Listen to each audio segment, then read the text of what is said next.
Hey everyone, this is Sari Kamen, the Public Programs Manager at MOFAD.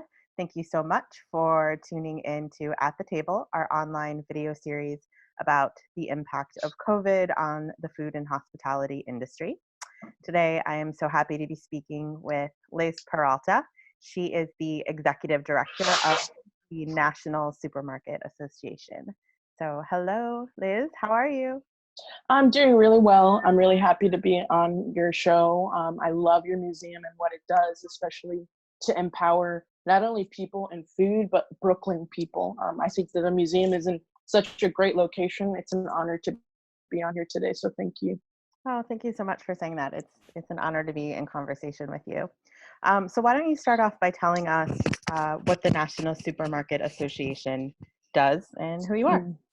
Yeah, so the National Supermarket Association is a trade association that represents over 650 supermarkets in the tri-state area. We also have 100 in North Carolina, and we have another chapter in Florida, which by the end of the year, we're hoping to expand our stores from about 50 to 100 there as well.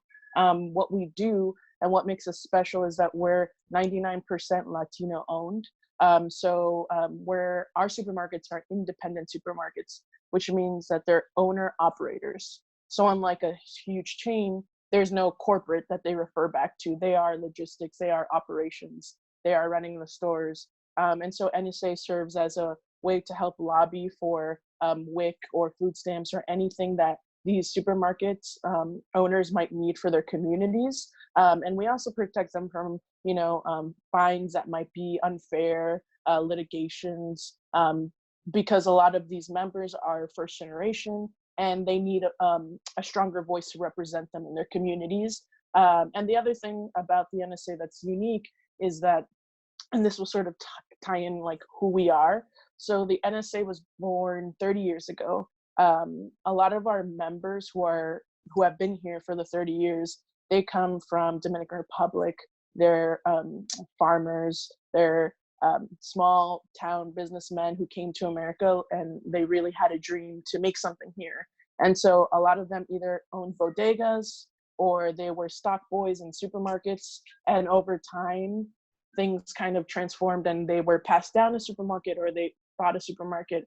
But those who were bodega owners, what they noticed was that 30 years ago, Pathmark was given a huge grant to come into New York City because there was food deserts all over, but they weren't successful. And so all the Pathmarks in New York City were shut down. And so what ended up happening was that these bodega owners got together and they said in the basement of the founding president's house, and they said, we're bodegas and we don't have enough space to service people in food, what you would call a food desert. So we need to start creating supermarkets to bring fresh produce, groceries, and at the same time, if we have independent supermarkets, we will be able to bring the nostalgic brands that our consumers love. So like we'll be able to import, export things. And so it was born out of the desire to be part of the community and service the community. And from there, they were like, we need to create an association because we need people to represent our rights. And in the middle of that, they kind of were like, wait, how can we create an association to help us if we're not creating an association that will help the communities that we're in? And so that's why our nonprofit was started, which is NSA Cares, which gives about $2.5 million in scholarships to students in the communities that our supermarkets are in. And we do food drives, toy drives, and a lot of other things. NSA is perfect. The way that I like to describe it is it's really like the immigrant American dream. People who came here, who wanted to build something. And once they built it, they understood that part of this mission was to give back what they had received. And so I think that perfectly describes what the NSA is. Great. Can you just explain, I guess I'm just curious about like a bodega versus a supermarket. Are there bodegas because, they're so obviously prolific in New York City? Are they considered supermarkets under the definition of NSA, or is that like an entirely separate entity?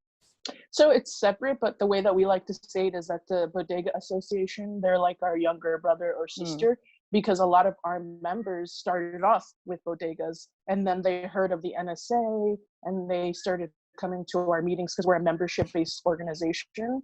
And so a lot of bodega owners use the NSA as like a clutch to build their own supermarkets, to take it from bodega to supermarket, and expand, because for them, they see it as a resource, to help get like the proper loans. A lot of people don't know that getting a supermarket is a huge endeavor. And if you don't have the right connections or people helping build your platform, you might take out a loan that is just so expensive and unrealistic in paying back. And so we kind of accommodate our membership for the best, easy access to everything they need to start their own supermarkets. Yeah. So thank you for that. And the reason, I really wanted to talk to you today is because you're sort of here representing the voices of the essential workers who are on the front lines, as they are, in our grocery stores right now, and don't have the option of staying home from work. And there's so many layers of challenges that the workers are facing right now because of the COVID pandemic that we're all dealing with. Can you just speak to like some of the various challenges that your workers are facing? Yeah, I mean, to just start off very simply, I think the first thing is that most of our supermarket owners have not been home, in since this started. And I think it was a personal decision, but it was the right personal decision. So they have self-quarantined themselves from their families. A lot of them, because we have a membership chat, they say every night, like, please say a prayer for my family. I haven't seen my kids in a month. And all I can keep looking forward to is when this is all over and I can embrace my family. Yeah. So that's just like wholeheartedly the struggle that I have to face and see and hear. And so that's one aspect. And then the other aspect is just, I know it's the same one, but there's just not enough PPE out there. And you have to think that like a doctor, a hospital, a clinic, they have a budget that allocates for, PPE. We do have a budget like for masks and gloves, but they're for specific departments that need that all the time. Really true. We want to take care of our employees, and we have to purchase PPE out of our own pockets, which then cuts the cost that we make to make ends meet. A lot of the things that are happening right now, like for example, the price gouging, it's just simple demand economics, demand supply economics. And we wish that there was just like a better communication with the consumer to help them understand that, because me being on their end, I would feel the same way. But since I have the resources to educate myself, I can say, oh, this is not the supermarket owner's fault. It's just the demand supply.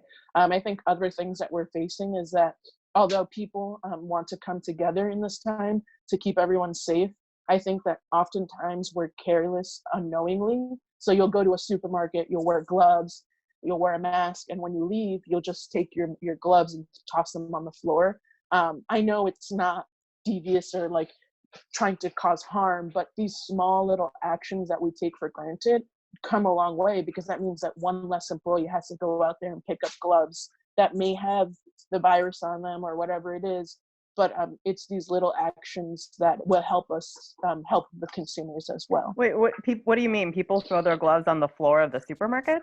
So basically, like as soon as you leave the supermarket, or if there's a parking lot, you could just go and you'll see that it's like a graveyard to gloves of people who have shopped at the store and left. Or like the most common thing you'll see on our members, people post it every day, like, this is what I had to clean up in my parking lot. And what you'll see is in the parking lot where the spaces are, right next to the driver's side, you'll see like gloves on the floor.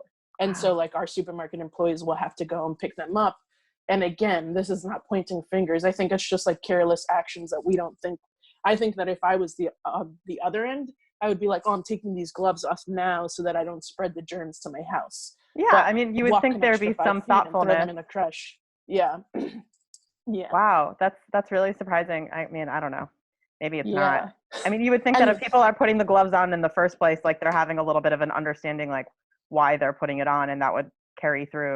Yeah, so there's a couple things. So the first thing I want to talk about is the mayor just made this huge announcement about requiring or asking customers to cover their face when they come into stores. And we're 1,000% behind this. I think the struggle that we're having now is who's going to enforce this, because we're already dealing with customers who think that we're price gouging, customers who are upset because stores are not stocked to the capacity for them to get information and stuff, or sorry, to get their supplies. And so this is just like another added thing that we have to worry about. And I know that the mayor said that NYPD will help us enforce it. But at the end of the day, when a customer comes to our store and they're upset, they don't think of the governor or the mayor, they think of the store owner. Yeah. And that is what worries us. Another thing that I forgot to bring up before, which is like a huge issue, is that robberies have increased at supermarkets. So in the last couple of weeks, we've had people who, it sounds like it's straight out of a horror movie or a spy movie, but people have literally climbed roofs of our supermarket, cut the ceilings out, and broken in. What? And I think, yeah, exactly. Like one of our members showed us pictures of like cutting of the roof, breaking of the door. And like, I think that 1 week we had like more than $500,000 stolen collectively from a majority of our stores. And so like, I think that a lot of people think, oh, these guys are making a profit and they're making money. But what the public should understand is that we're just making ends meet.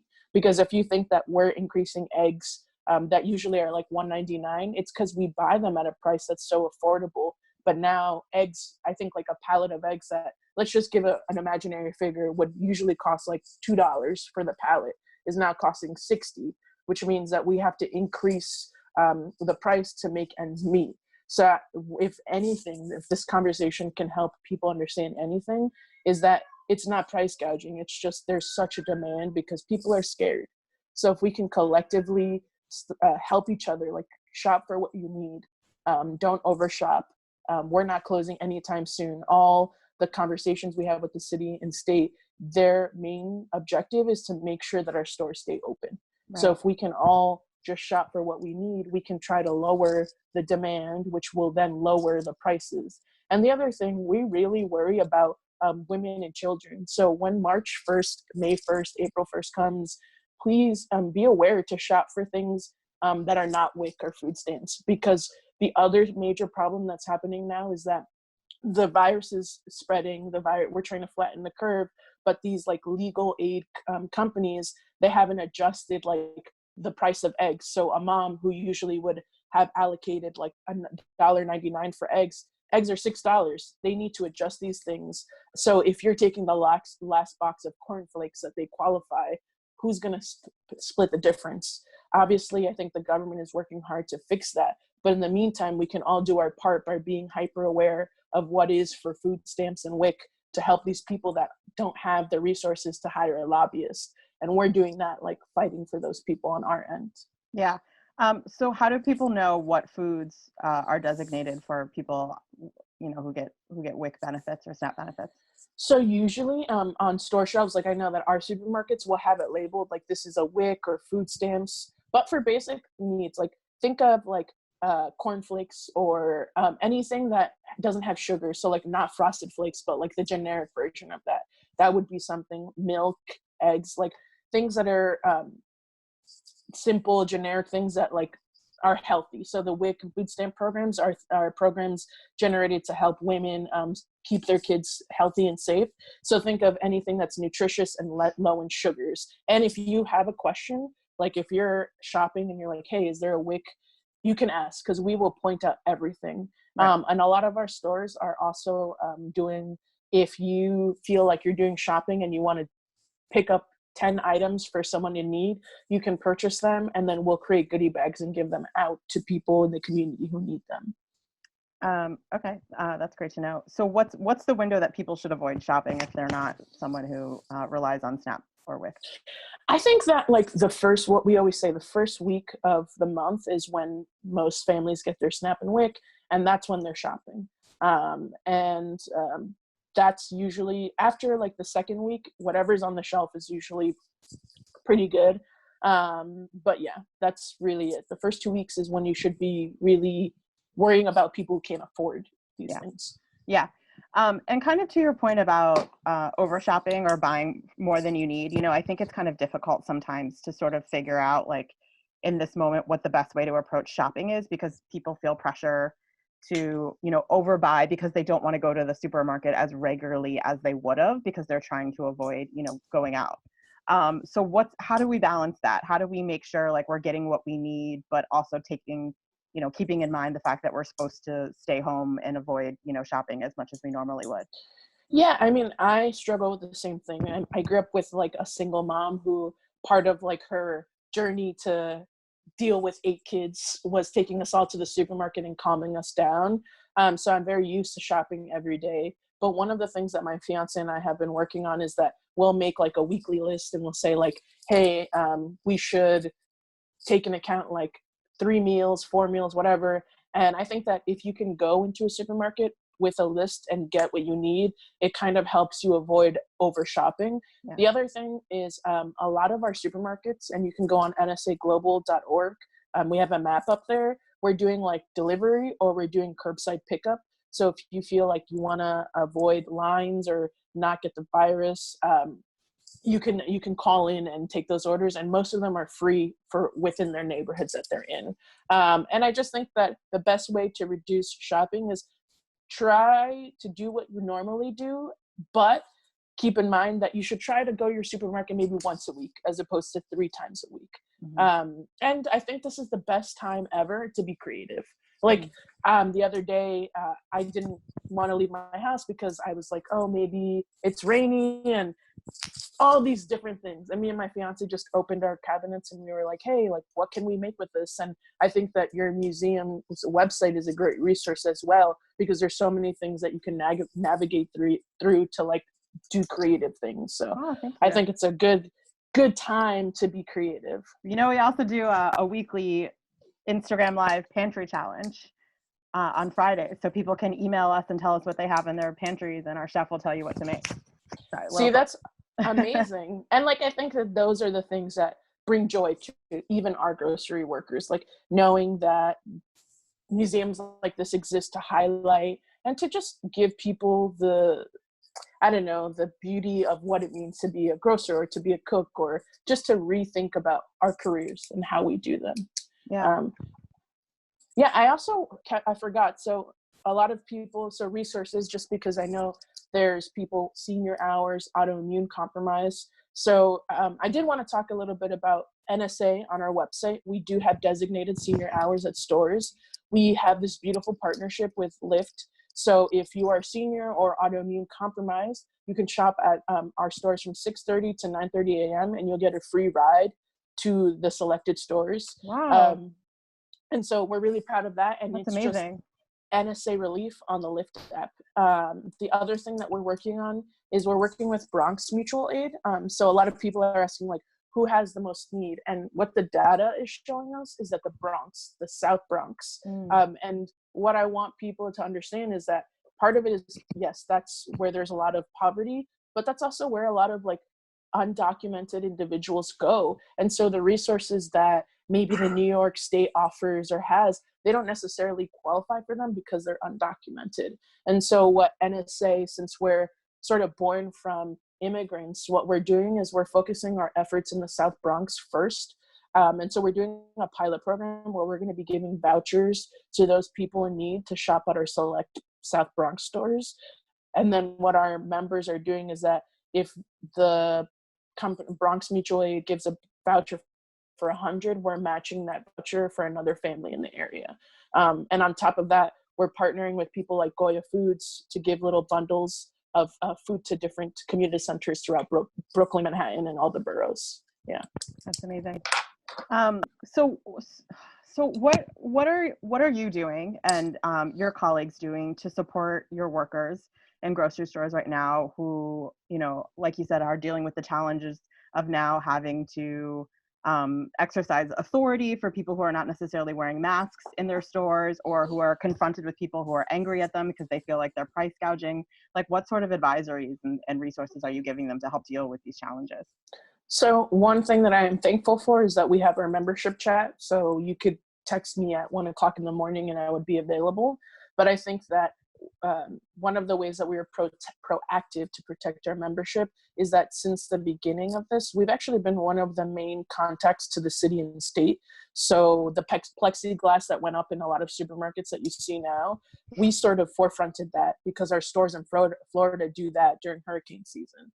We have been providing masks and gloves to all our employees, and because we're such a large, just be able to get like a better deal for our members on the prices of the masks. Other things that I know our supermarkets are doing is that if you're sick, they're paying for you to stay home. You know, like out of their own pocket, they're saying, "Stay home. We don't want you to feel like you need to come to work because you need to pay your bills.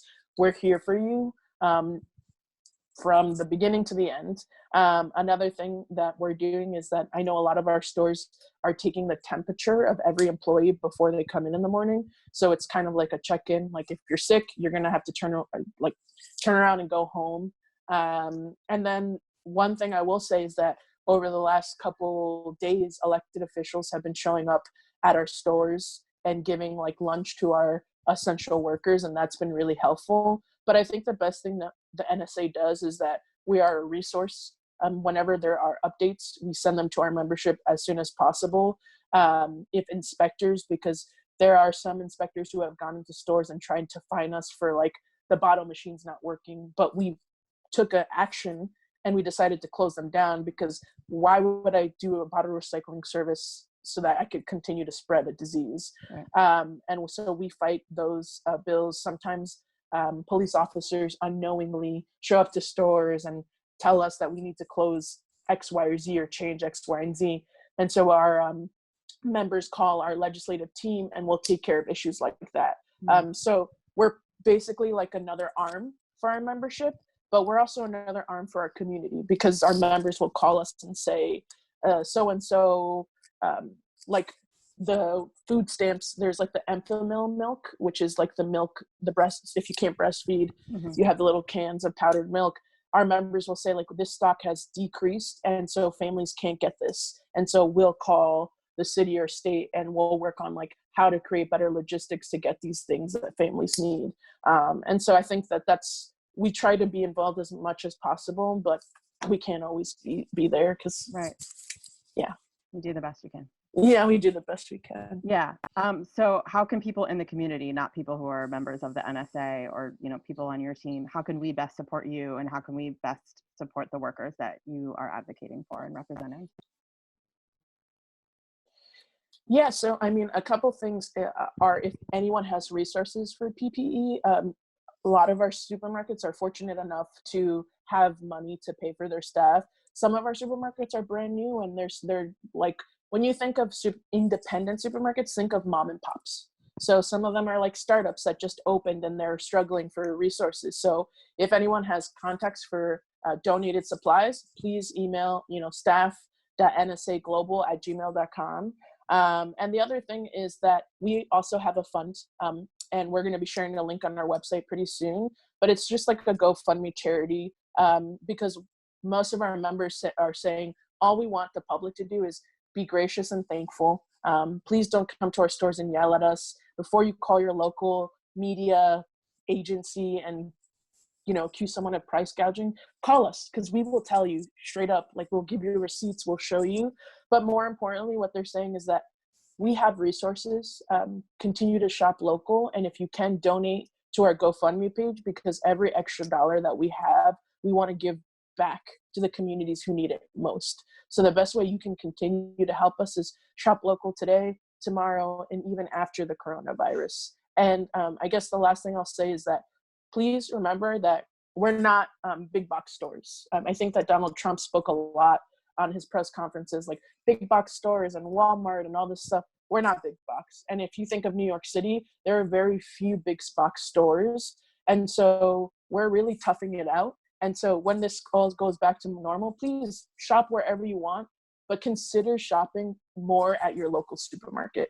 Because what we're most worried about is that when this is all over, our margins will be so messed up because there's such an influx. And so the supermarkets will they're worried about going out of business because people are not going to shop like this after this all ends. But maybe together we can gain momentum and encourage people to shop local, and we won't have to fear that. Yeah. And everyone listening, please be kind to the workers out there. They're working so hard and sacrificing so much by distancing themselves from their families and making sure that we all get fed right now. So Elizabeth, I want to thank you so much for taking the time. It was so eye-opening to have this conversation with you. And I mean, on behalf of MOFAD, thank you so much to all the workers that you represent and all the essential workers out there. Thank you so much for your sacrifice and for what you're doing right now. Thank you. Thank you. I really appreciate it. And, please just continue to stay safe and stay well. And that's it. Thank you. Thank you very much. Okay. I appreciate that. Yeah. Thanks. Yeah. Bye. Bye.